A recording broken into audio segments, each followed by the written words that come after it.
Okay, Chapter 2, A Long Walk to Water by Linda Sue Park. And we're starting on page 8, Chapter 2. Southern Sudan, 2008. Nia put the container down and sat on the ground. She always tried not to step on the spiky plants that grew along the path, but their thorns littered the ground everywhere. She looked at the bottom of her foot. There it was, a big thorn that had broken off right in the middle of her heel. Nia pushed at the skin around the thorn. Then she picked up another thorn and used it to poke and prod at the first one. She pressed her lips together against the pain. Southern Sudan, 1985. Boom!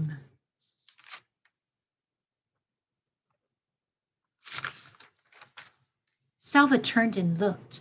Behind him, a huge black cloud of smoke rose. Flames darted out of its base. Overhead, a jet plane veered away like a sleek, evil bird. And you can see here the jet plane is dropping bombs on Salva's village. Right here.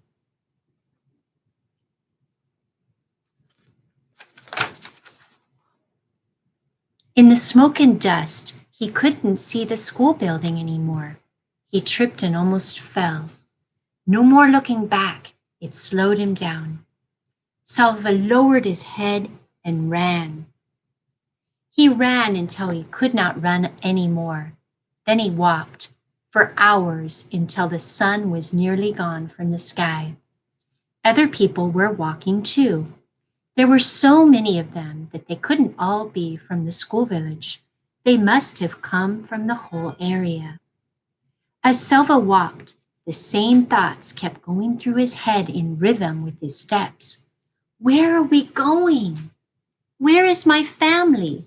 When will I see them again?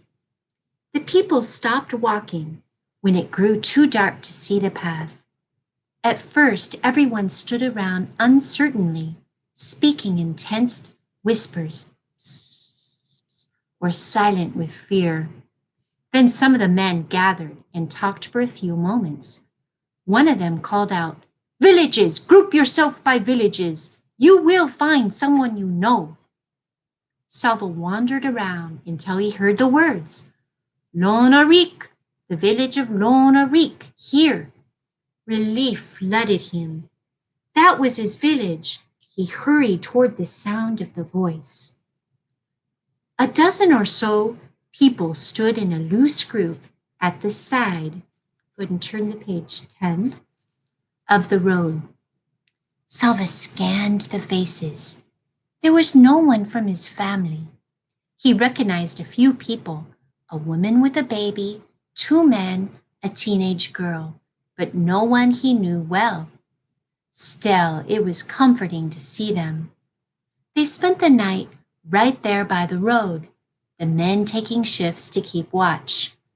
The next morning, they began walking again.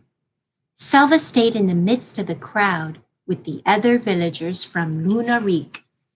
In the early afternoon, he saw a large group of soldiers up ahead. Word passed through the crowd, "It's the rebels!" The rebels, those who were fighting against the government. Salva passed several rebel soldiers waiting by the side of the road. Each of them held a big gun. Their guns were not pointed at the crowd, but even so, the soldiers seemed fierce and watchful. Some of the rebels then joined the back of the line. Now the villagers were surrounded. "What are they going to do to us? Where is my family?" Late in the day, the villagers arrived at the rebel camp. The soldiers ordered them to separate into 2 groups, men in one group, women and children, and the elderly in the other. Teenage boys, it seemed, were considered men. For boys who looked to be only a few years older than Salva were joining the men's group. Salva hesitated for a moment. He was only 11. but he was the son of an important family. He was Salva Mawin Dutarik, from the village named for his grandfather. His father always told him to act like a man, to follow the example of his older brothers, and in turn set a good example for Kual. Salva took a few steps toward the men. Hey! A soldier approached Salva and raised his gun. Salva froze. All he could see was the gun's huge barrel, black and gleaming, as it moved toward his face. The end of the barrel touching his chin. Salva felt his knees turn to water. He closed his eyes. If I die now, I will never see my family again. Somehow this thought strengthened him enough to keep him from collapsing in terror. He took a deep breath and opened his eyes. The soldier was holding the gun with only one hand. He was not aiming it. He was using it to lift Salva's chin so he could get a better look at his face. Over there, the soldier said. He moved the gun and pointed it toward the group of women and children. You are not a man yet. Don't be in such a hurry. He laughed and clapped Salva on the shoulder. Salva scurried over to the women's side. The next morning, the rebels moved on from the camp. The village men were forced to carry supplies, guns and mortars, shells, radio equipment. Salva watched as one man protested that he did not want to go with the rebels. A soldier hit him in the face with the butt of a gun. The man fell to the ground, bleeding. After that, no one objected. The men shouldered the heavy equipment and left the camp. Everyone else began walking again. They went in the opposite direction from the rebels, for wherever the rebels went, there was sure to be fighting. Salva stayed with the group from Lunarik. It was smaller now, without the men, and except for the infant, Salva was the only child. That evening, they found a barn in which to spend the night. Salva tossed restlessly in the itchy hay. Where are we going? Where is my family?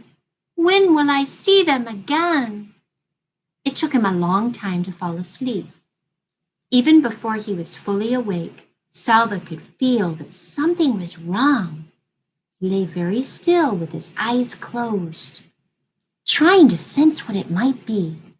Finally, he sat up and opened his eyes. No one else was in the barn. Salva stood so quickly that for a moment he felt dizzy. He rushed to the door and looked out. Nobody, nothing. They had left him. He was alone.